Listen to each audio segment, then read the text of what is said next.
Hey, what's up, you guys? My name is Boris the Wolf, and welcome back to LEGO Arts. In the last episode, we did a showcase on some Spider-Verse minifigures, and this episode, we are doing a remake showcase on an older project from back during the earlier years of LEGO Arts. And that is the remake of the first ever Bendy and the Ink Machine showcase. So as you can see, we have the first characters from that showcase with remakes of Bendy, Boris, and Alice, all in their cartoon forms.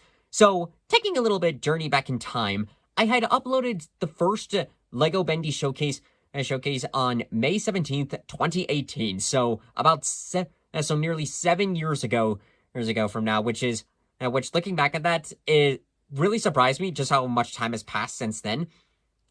And not only was it like the 7th episode of the series, but one of my earlier videos that really that I felt was like one of the more popular showcases that I made in back at the time. And it's been so long. And like I said, it's been nearly 7 years since I did that project. And since I've been on a roll with remaking some characters such as like Jack Skellington from Nightmare Before Christmas, Greek Kratos from God of War, and a few others, I figured that this was a showcase that it should have a remake. Because I've learned some new skills, some new techniques, and I figured of like, let's go back to one of the earlier projects and see how I can improve on that. So, as you guys know the drill, we're going to take these minifigures one at a time, do reviewing them, explain the process, why we have this route, and then go from there. So without further ado, let's get the pedestal out and get the showcase on the road. So to start our showcase, here we have the dancing demon himself, Bendy. So this one was a pretty simple design. Like just basically like regular black minifigure legs as well as arms, and same thing with white hands, but I painted on like the two small black dots. That's on both of the back of the hands this time. I figured that it's much easier of having like just monochrome hands instead of like trying to paint over that. The most difficult parts were probably the head and the bow tie, mostly for the sculpting work. And then with the head, like it came in with the paint work. The white paint that I've been using so far has still been a bit tricky to get well in order, but I did manage to pull it off as best I could. And this time even like did a little sanding to try and smooth out with the horns. I did keep trying to like, go back and forwards with the horns to try and sculpt them in and make them as even as I possibly could to match up with both sides. I did use my previous Bendy as sort of like a reference to that to give sort of an idea, and I think it turned out all right. Right, and with the bow tie in this one, same thing with the other Bendy, like, tried to make it as small as I could, and then just an ideas here and there. And the smile, I think, could have been done a little bit better, but for how it turned out all right. Now, for comparison, let's bring out the first Bendy we did. So, this was my very first Bendy that I made back in 2018. So, you can see, like, the insane difference between the two. So, for starters, I was using a much older black paint when I first made this one. So that's why the paint looks a bit chunky and why there's like visible brush streaks around with the figure's body. He also has immovable legs, which at the time I think like trying to find like movable minifigure legs was pretty challenging. So I just went with what I had, and it still worked at the time. The bow tie you can see like is much comically large compared to the smaller one that I used to now, and the heads are very different. So you can see like just the difference between the two. Like this one is more like rectangular, I guess would be the term for it, and whereas this one's like a bit more smooth. And same thing on the back. You could see like one side's a bit more bulky than the other one. And at the time, like I went and with what I could at the time. I was using like air dry clay, which nowadays I've learned was a terrible mistake. But it's one of those things where like you go through the stuff and you learn how to improve since then. The drawing, I will admit, like I kind of like the smile a little bit more than the later one, but still like definitely with painting on with the face, I've definitely grown much more, much better at painting on with this particular character's face. So it was a little bit better at the time, but again, with just like looking back at this one, it's not like one of my worst minifigures that I've done. I feel like I've done much worse, especially with using the clay bin and the clay at the time. But definitely compared to the newer Bendy, I kind of like the newer one more as it's like a sign of growth, where you look back at your stuff and you see of like, wow, I've really improved on since then. So I definitely like the newer version now, and it looks pretty cool. I still think that I could have done a little bit better on with the smile here and there, but at the end of the day, this still turned out pretty good. Next up on the list is Boris the Wolf. Now, if we want to look at figures that have changed in this one has gone through the most changes, and I am so much more happy with this one than the original. So, when making this one, I took some inspiration that I did when I made Tom, as I did the extended arms and legs. I sawed off the arms and the legs and sculpted on some clay in between. I do think I might have made these ones a little bit longer than I was hoping for, but I did manage to sculpt them on and secure them in a way for where I can move these properly and I won't have to worry about them breaking apart. I did have to put a mix of like super glue as well as Gorilla Glue, even to keep them in place, and thankfully it worked. There's even a little bit of like articulation in the legs, which I'm pretty happy about. And I made sure to try and smooth out the legs this time, because I've had a habit for where I've extended the legs, but you could still see like the chunks of like where the clay was here and there. This one I tried to smooth it out as best I could to try and make it a bit more seamless. It's not completely done, but it does look cleaner than the previous times that I've done with it. So it's still a work in process, but I'm getting better at it. Now, with the rest of the stuff, like the torso is pretty much just regular, and just a regular minifig torso. I didn't modify that. The head, though, the head is the biggest improvement that I have done with this one. I took a lot of inspiration from Tom's head. I said to sculpt it out as best I could. Just took a regular minifigure head on the top, then put on some clay, just sort of like built a secondary head for it, and then sculpted out with the snout, and now in the cheeks and the ears, and it looks so much better. If you don't believe me, this is my first Boris I did. This was the very first one that I did. I'm still stunned to this day. No one has given me shit for this head mold. Like, at the time, I guess I was going for something simple, to be like, oh, as long as I just, like, draw and sculpt it out, it'll be fine. But look at this thing! Oh my god. I'm cringing right now just looking back at this, because it's like, oh my god. So with the head, you can see of, like, extremely different head-shape mold. Like, over here. The ears are way too big. Like, they're just they're just basically like tombstones for his head. Whereas this one, like, it's a lot more simple and clean. I guess, to really put it into that one. I don't even think I fully painted up with the head. Like, you can kind of see that, like, the head's a bit more yellowish compared to the rest of the body.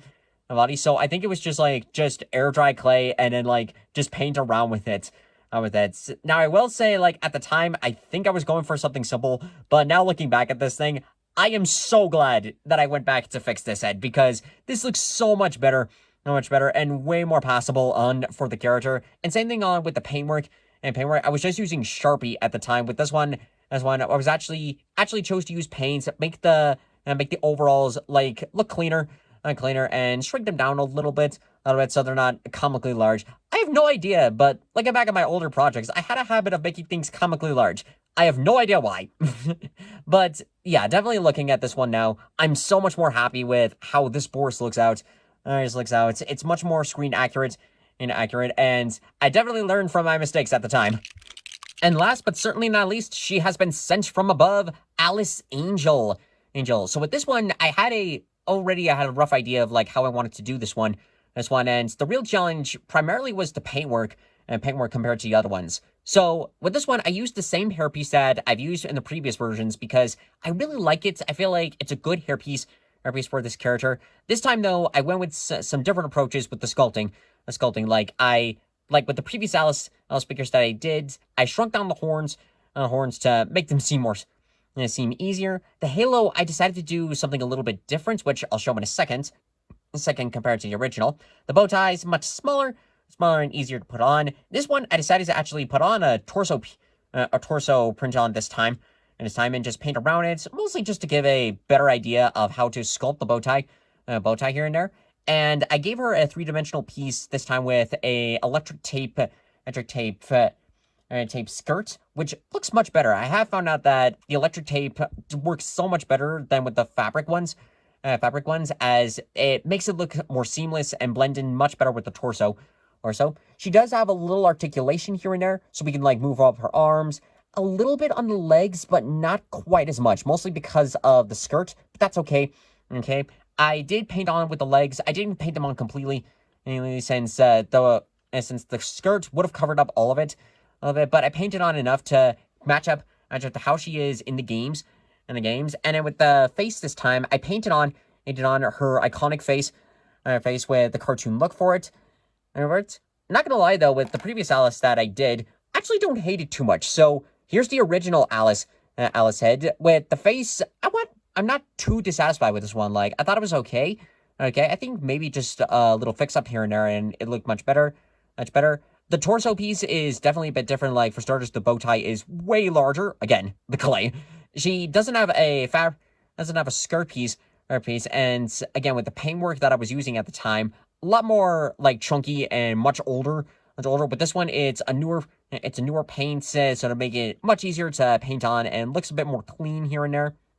The hairpiece, as I said, like, I used the same hairpiece as before, as I felt it was really great. And then with the horns, like you can see on this one, way larger and larger. And with this one, I was going for like resting the halo on top of her head, which is a nice approach. But with this one, I wanted to change it up a little bit. So I've noticed that with some versions with Alice, that like her halo is sort of rested more on the back of her head, like sort of like tilted in a way that it gives the idea that like the halo is floating over her head, but is still rested on top of her head. So I felt that was a much better approach for it, and with the halo like smaller and was able to like put on, definitely easier and much more manageable. And well, you can kind of see a little bit of some chunks of like where some glue was in there. That is unfortunately because it wasn't able to like fully stay on, so I had to go back in and glue those pieces back on. Minor change that I did, and I actually had to look back at it, is if you look closely on this Alice, you can see like some circles drawn on the back of her hands. And I almost did that with this one, but I found out those circles are actually inside her gloves, so they're in her palms.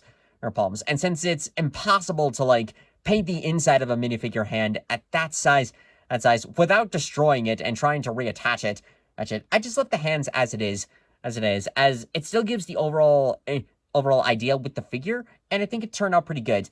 I feel like I could have painted on the face a little bit better, but faces are still something that like I'm still practicing to paint here and there. So at the end of the day, though, with the stuff that I did and that I was able to do with this character, I'm really happy with how this version of Alice turned out. Well, that's gonna do it for this episode of LEGO Arts. I hope you guys enjoyed this video. This was a fun project to go back to, and it was really, and for me, it was really nice of going back to one of my earlier projects and really seeing of like how I can improve on since then. Like at the time, whenever I had to like redo a lot of figures, I got sick and tired of it. But now that I'm older and I've learned some new stuff here and there, it actually brings me joy to like see of like how much that I've grown and sort of like see the vast growth that I've learned through over the years.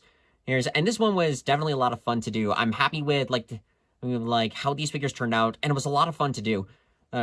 And this, of course, isn't going to be the last Bendy showcase, as I'm thinking of maybe going back to do some other characters. Like, if you want to see some other characters that I've done in the past remade, like the ink machine version of Bendy, maybe Sammy, the projectionist, let me know in the comments below. And with the new Bendy games coming out, I have no doubt there's going to be a lot more characters that we'll be introduced to in the future. So I think we're going to see some more Bendy showcases on the channel. In the meantime, though, we'll continue on with some newer stuff.